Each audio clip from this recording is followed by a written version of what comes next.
Otra de las hipótesis es que la ideología religiosa, no política, la ideología religiosa la conduce. Ninguna de ellas, en el caso concreto del terrorismo islamista, es la más fuerte, sino que la puerta de entrada a estos grupos se da muy por influencia, está muy condicionada por la influencia del grupo de pares, del grupo de amigos. Después, evidentemente, la ideología será un instrumento necesario para justificar lo que haces, pero a posteriori, no a priori.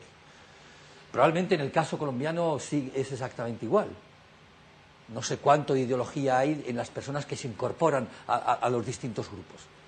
Si hay mucho de ideología o poco de ideológico, yo creo que cada vez menos. Desde luego en ETA cada vez hay menos ideología, hay más otro tipo de cosas. Y entre esas otras cosas que hay, una de las más importantes tiene que ver con la influencia del grupo. Digo, por hilar un poco, traer a colación el grupo como elemento importante, en alguna medida decisivo, en lo que las personas, la incorporación de las personas a ese tipo de grupos. ¿Usted qué ya no? Bueno, esa es una reflexión que yo quería hacer. La segunda es recoger el concepto del empequeñecimiento del sujeto que da título a uno de los artículos.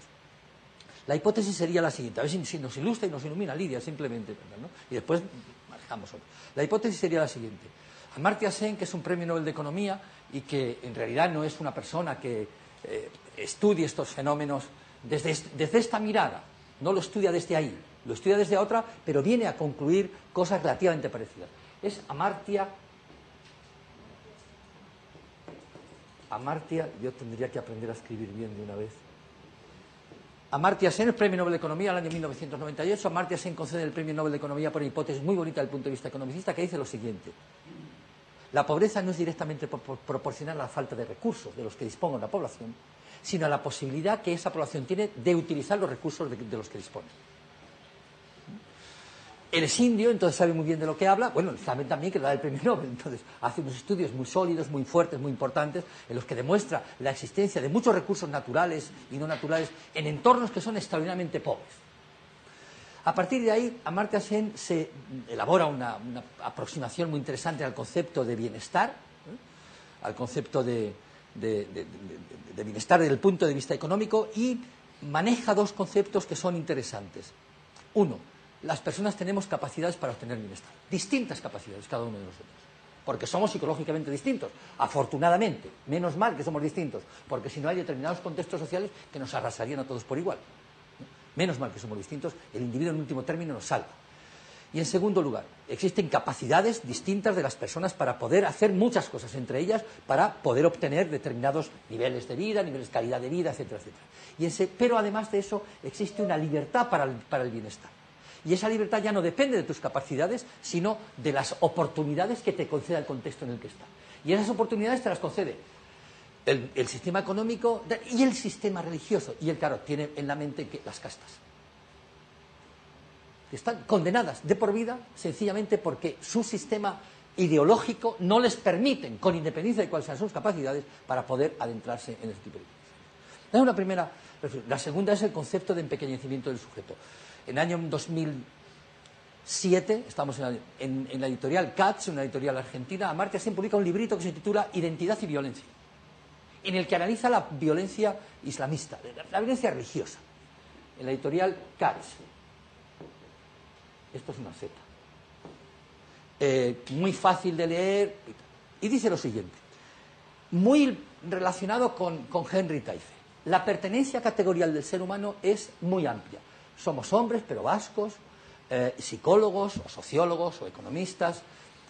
Además tenemos un determinado grupo de amigos y pertenecemos a un partido político y somos forofos de un club de fútbol y ¿qué más? Somos miembros de una ONG y nuestra pertenencia categorial es diversa, rica, plural, amplísima.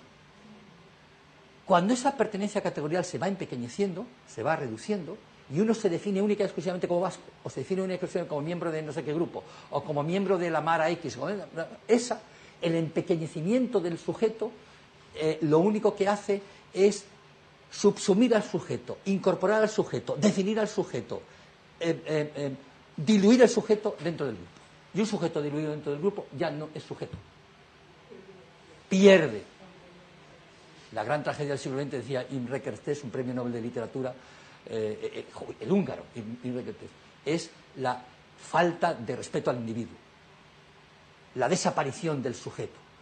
Los grandes nacionalismos han sido eso. El sujeto ha desaparecido. El sujeto desapareció con los grandes totalitarismos. El sujeto desaparece en el nazismo, el sujeto desaparece en el fascismo, el sujeto desaparece ¿cuáles son los otros? En el régimen soviético desaparece el sujeto y queda el Estado, queda el grupo, queda la ideología y el sujeto es subsidiario de eso. Cuando eso sucede hay que echarse las manos a la cabeza y hay que echarse a temblar. La dilución del sujeto, la reducción del sujeto, el empequeñecimiento del sujeto y su desaparición, podemos decir, como un azucarillo en un tinto, ¿verdad? Su desaparición en el grupo. Ese fenómeno es un fenómeno típicamente intergrupal. Eso está ahí. Típicamente intergrupal. Es un fenómeno típicamente endogrupal. Y ese es un fenómeno que está presente en todo este tipo de violencia perpetrada por grupos en contra de grupos.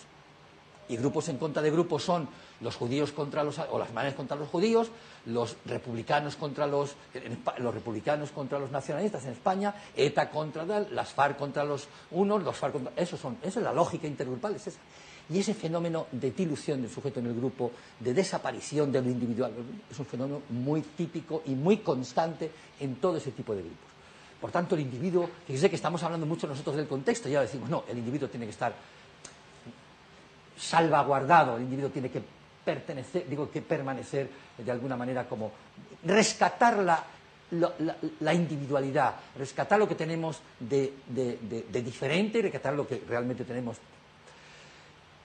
Tercera idea, digo, en torno a lo que dice Lidia, evidentemente cabe la posibilidad, y eso es algo que nosotros sabemos por propia experiencia y por experiencia de investigación. Pongamos un ejemplo de la investigación más elemental y más sencilla de psicología social, que es la investigación de Solomon Asch en torno a la presión grupal. En el año 1952, Solomon Asch, yo lo tengo en una transparencia por ahí, pero no está aquí, no está aquí, no, es una transparencia que está en otro sitio. A ver, si yo... No, es que no, está en el pincho, listo, está en el pincho, no está ahí. Está ahí. En un año 1952, Solomon Asch, un eminente psicólogo de la teoría de la Gestalt, una persona que se instala dentro de la idea de que el todo es distinto a la suma de las partes. Ese es el señor. Discípulo, amigo de Courlet, intenta analizar un fenómeno muy sencillo, muy elemental y que nos va a resultar extraordinariamente, familiar. Y es en qué medida la presión que los otros ejercen sobre una persona es capaz de hacer que la persona distorsione su percepción. Aquí tenemos dos cartulinas. En la cartulina 1 hay una raya que tiene un determinado tamaño. En la cartulina 2 hay 3 rayas. Una raya de la cartulina 2 es idéntica, aquí está muy mal dibujado, pero es idéntica a la raya de la cartulina 1 y efectivamente no hay ninguna duda. No hay ninguna. Pues yo quiero ver cómo influye la presión de grupo sobre la opinión que tiene un sujeto en torno a este sencillo ejercicio.